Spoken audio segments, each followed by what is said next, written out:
Boa noite, irmãos. A graça e a paz do Senhor Jesus. Amém. Depois de um final de semana intenso, né? Uma bênção. E a gente dando continuidade aos nossos estudos da Palavra de Deus. Vamos orar para nós iniciarmos nosso culto. Senhor, na Tua presença estamos, Pai, nesta noite, esse dia que o Senhor nos fez, Pai, para nós buscarmos a Tua presença, a Tua palavra agora.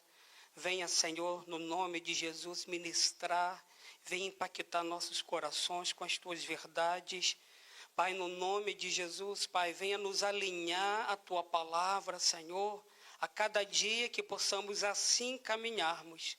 Venha, Senhor Deus, ministrar sobre cada vida dos que estão presentes aqui, dos que estão online também. De igual forma, sejam abençoados, sejam alcançados. Pai, eu peço a Tua bênção em tudo, Pai, no nome de Jesus. Amém. Amém, irmãos? Hoje, momento separado, nós estudarmos a Palavra de Deus. Bem, nós vamos falar hoje sobre decisões, tomando as decisões certas na vida. Sobre decisões. Eu creio que, por todo momento, nós tomamos alguma decisão, umas menos relevantes, outras mais relevantes. Todas as decisões que nós tomamos na vida, elas geram consequências. Consequências boas, se nós optarmos pelas decisões sensatas. Consequências ruins se nós escolhermos, se as nossas escolhas forem escolhas erradas. Então, por toda a nossa vida, nós, até durante o dia, a gente toma uma decisão que você decidiu passar por uma rua do que outra, não vai gerar consequências nenhuma. É praticamente irrelevante, Mas tem decisões que geram consequências, decisões de uma profissão, já pesa mais, decisões de um casamento, Então, coisas que acontecem na nossa vida. Escolhas, decisões também são escolhas que nós fazemos. E as escolhas, elas vão trazer consequências. Tem decisões, tem consequência de decisões erradas. A gente confunde muito aquilo que Deus nos perdoa, Quando a gente toma uma decisão e essa decisão, a gente sabe, foi movida pelas nossas vontades ou por uma motivação ruim, E depois a gente vai diante do Senhor e pedimos perdão a Deus. E o que Deus faz? Nos perdoa. Deus sempre perdoa quando a gente vai aí na presença dEle, diante dEle com o coração aberto, Ele perdoa. Mas não quer dizer que a gente vai viver, as consequências das nossas decisões. Assim é uma coisa muito absurda, Uma pessoa vai lá, no momento ali, às vezes está num trânsito, e ela sacou uma arma e matou uma outra pessoa. E ela falou, mas eu estava com a cabeça quente, não sei o que eu fiz. Senhor, você me perdoe que eu assassinei, mas Deus vai perdoar. Porque o que Jesus fez na cruz continua sendo ali, A graça, ela continua sendo, derramada sobre nós. Mas é diferente que não é porque Deus perdoou que nós seremos julgados pelas leis humanas. Vai cumprir a penalidade ali, ser preso e todas essas coisas. Mas vamos na palavra de Deus entender um pouco mais sobre isso. Abre suas Bíblias, Gênesis capítulo 13, do verso 1 ao verso 18. Gênesis 13. Nós vamos falar sobre Abraão.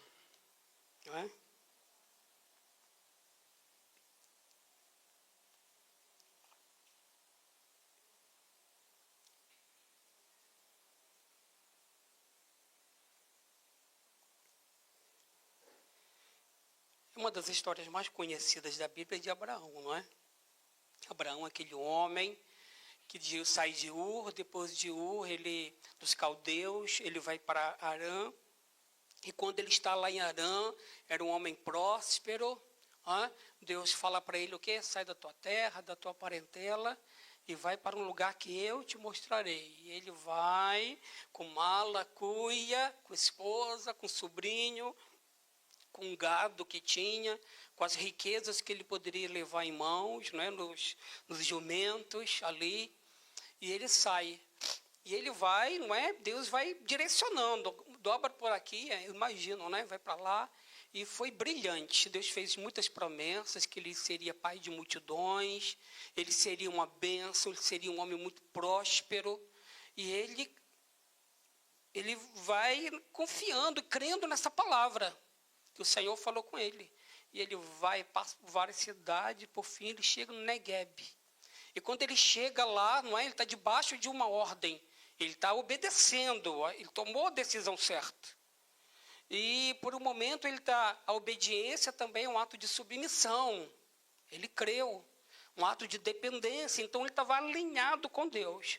Mas quando ele chega lá, Negueb estava tendo uma sequidão, não chovia, não tinha comida.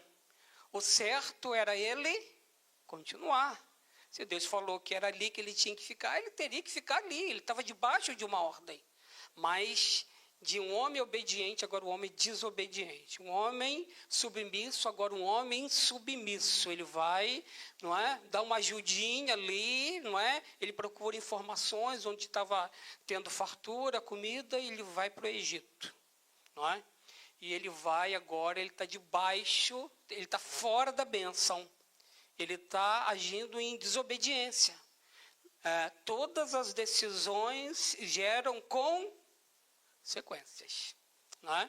E ele vai, quando ele está chegando ali no Egito, ele fala para sua esposa, ali Sara, olha, quando o faraó perguntar sobre a gente, você não diz que você é casado, diz que nós somos irmãos, porque na verdade eles eram meio irmãos, mas ele evidenciou, quer dizer, ele mentiu.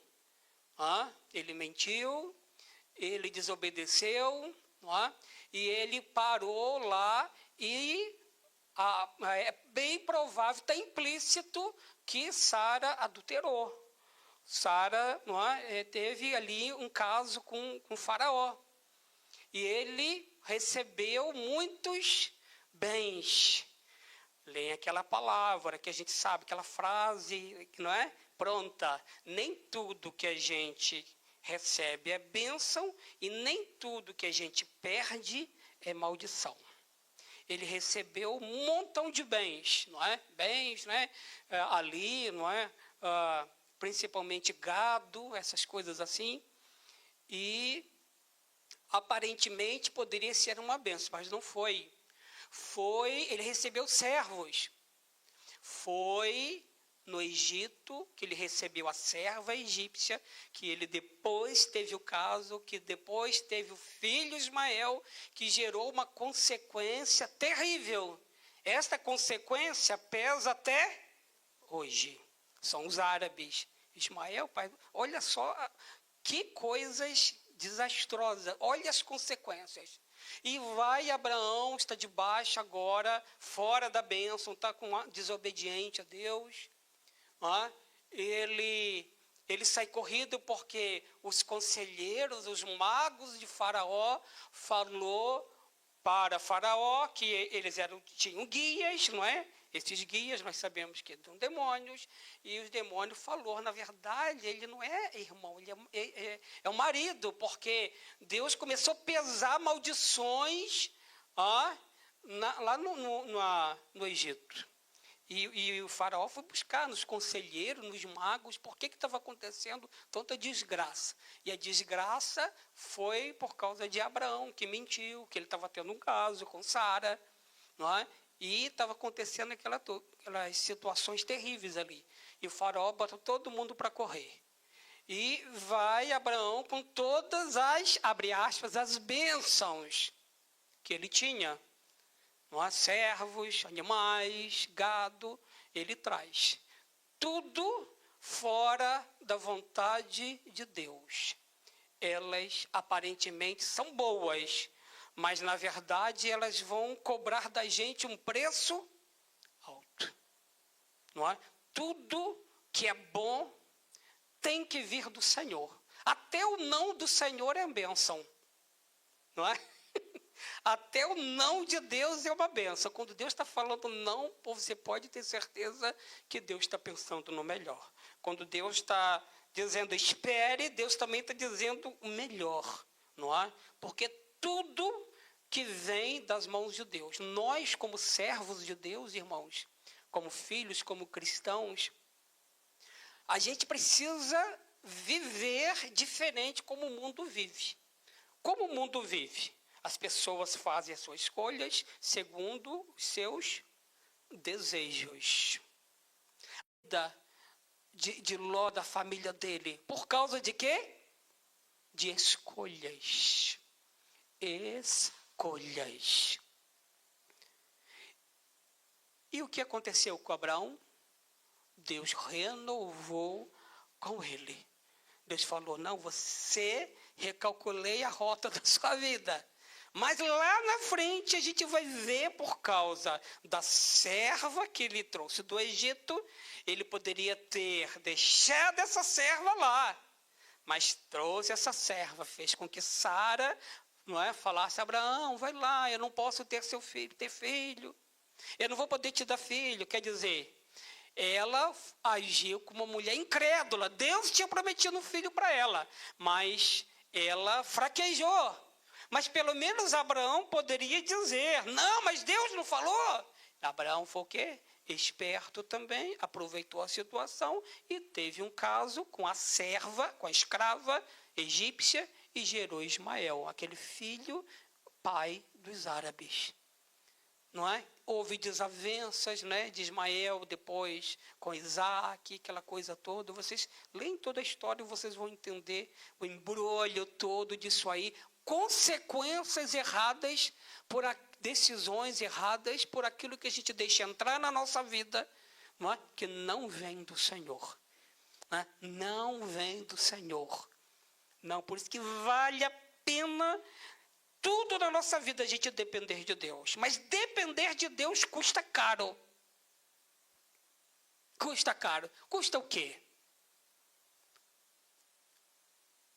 Permanecer no Senhor. Custa caro porque Deus vai testar a gente no tempo. A gente vai ter que perseverar. Muitas das vezes Ele não vai responder. Muitas vezes Ele vai adiar. Vai custar de nós nos humilharmos diante de Deus. Vai nos custar que a gente esteja aos pés dEle para que Ele se revele nos detalhes todas as coisas. Vai depender que a gente crie um caráter de Cristo em nós, para que a gente esteja fortalecido para aquilo que Deus vai colocar em nossas mãos. E muitas das vezes a gente não quer isso, a gente quer coisas fáceis e rápidas. Quem faz isso é o diabo. Fáceis, rápidas, aparentemente boas, mas com um preço terrível. Ele te dá 2, mas depois pede 4.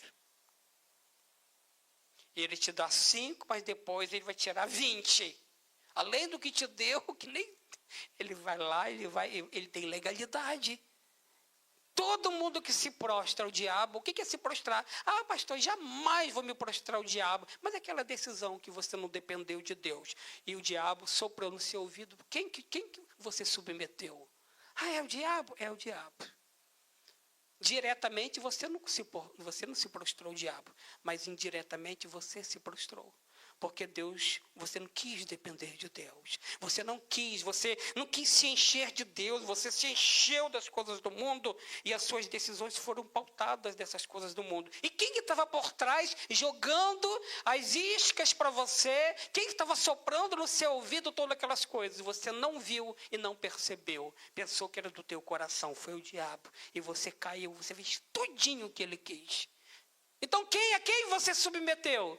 Foi ao diabo, sem perceber, mas foi. Vocês compreendem, irmãos? Vocês estão entendendo na palavra?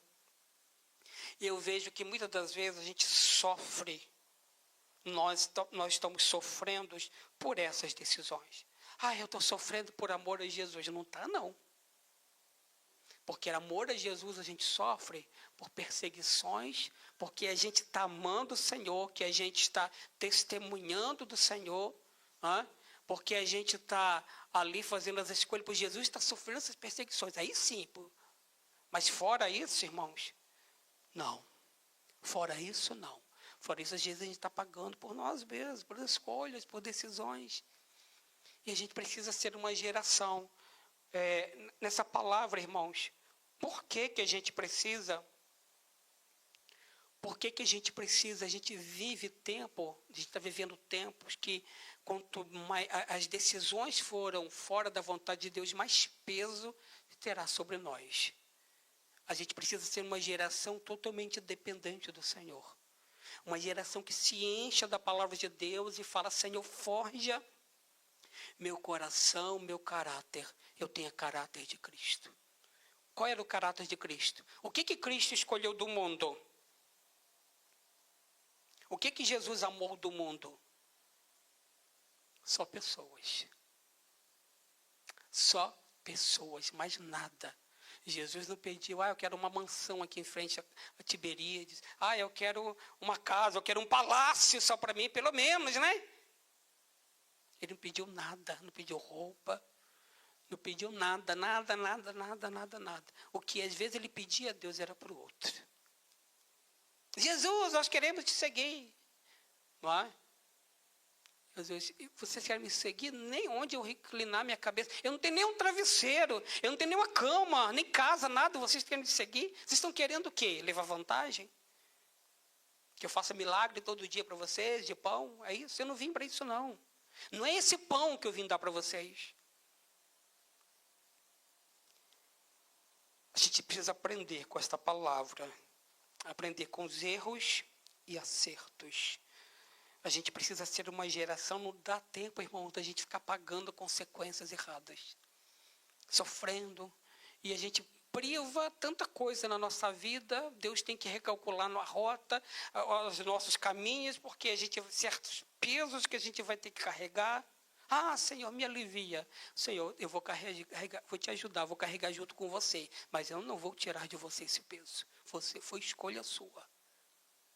Foi escolha sua. Senhor, me livra de mim. Não vou livrar. Às vezes até livra, né? Mas de via de regra, não vou livrar. Eu vou te ajudar. Vou estar junto de você. Não é? Nesse caminho que você tomou, nessa direção que você tomou. Senhor, eu me arrependo. Não, já te perdoei. Não tem mais consequência espiritual, não. As consequências são só humanas nesse mundo. Amém, irmãos? A gente precisa ser essa geração. Essa geração que busca o Senhor, como Abraão, faça uma aliança com Deus. Uma aliança perpétua e dizer: Senhor, eu quero cada dia, todos os dias, manter meus ouvidos abertos para ouvir a tua voz, para entender o seu sim, para entender o seu não, para entender o seu espere. O seu espere. Entender, Senhor, que não seja nunca do meu jeito. Eu quero crucificar isso. Eu falo, irmãos, às vezes eu falo para o Senhor. Eu falei: Senhor, eu quero crucificar do meu jeito. Não seja do meu jeito. Eu não quero. Não me agrade que tem que ser do meu jeito, não. Tem que ser do jeito do Senhor.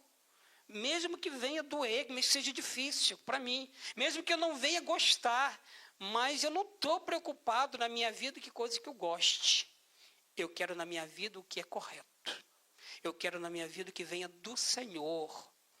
Mas vai doer, não vai ser bonito, não vai ser legal, não está na moda, não é? Não, Senhor, venha do teu jeito. Seja da tua forma. Não agrade para mim, não é? Não venha passar a mão na minha cabeça, não é? Não precisa me agradar, não. Só me agrade se vier do Senhor.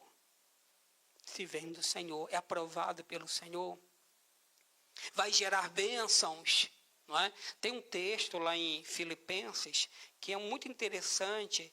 Ele é um versículo que vai ajudar a gente a tomar decisões certas. Está em Filipenses 4:8, para encerrar. Diz assim: finalmente, irmãos, tudo que for verdadeiro, tudo que for nobre, tudo que for correto, tudo que for puro, tudo que for amável, tudo que for de boa fama, se houver algo de excelente ou digno de louvor, pensem nessas coisas. Amém? Um norte, uma referência. Você tomar uma decisão, vê se encaixa nessas palavras aqui. É puro, é verdadeiro, é nobre, é amável, é de boa fama, tem algo excelente, digno de louvor, exalta o Senhor. Se tem, você pode tomar decisão. Você toma decisão na palavra. Porque a gente fala assim, não, tem que ser na vontade de Deus. Vontade da palavra de Deus é a mesma coisa. Tem coisa que Deus vai falar, Senhor, qual é a tua vontade? Use o texto, use Filipenses 4:8. Se encaixa Filipenses 4:8, então é de minha parte. Você vai sentir paz. Não é naquela paz de se agradou o seu ego, não. Paz no sentido que ela que excede entendimento. Daquela espiritual que você sabe, Deus está provando. Amém, irmãos? Amém? Estamos encerrando o nosso culto. Quero lembrar sexta-feira, oração às 20 horas. Sábado vai ter uma programação, 2 programações, lá na DIVEC, jovens, né, que quiserem ir. O rapaz tinha uns convidados. Depois vocês pegam maiores informações com o nosso irmão Júlio.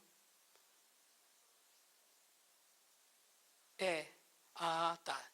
E também vai ter na primeira igreja batista um encontro, um direcionamento missionário. Domingo à noite vai estar aqui um amigo meu, muito tempo que eu não tinha contato com ele estava no exterior. E ele vai estar no culto aqui de domingo à noite. Pastor, oh meu Deus, eu esqueci o nome dele. Deu um branco aqui agora, mas eu vou trazer aqui, um pastor amigo meu vai estar aqui no domingo à noite, missionário da Junta de Missões Mundiais, que foi missionário lá no Oriente Médio. Vai estar com a gente aqui e vai ser um momento assim muito especial, ele vai estar trazendo testemunhos de muitas experiências especiais, domingo à noite. Amém, irmãos? No mais, nós estamos encerrando, vamos orar ao Senhor mais uma vez. Senhor, nós te louvamos e te agradecemos, Pai, por esta noite, o que o Senhor nos fez.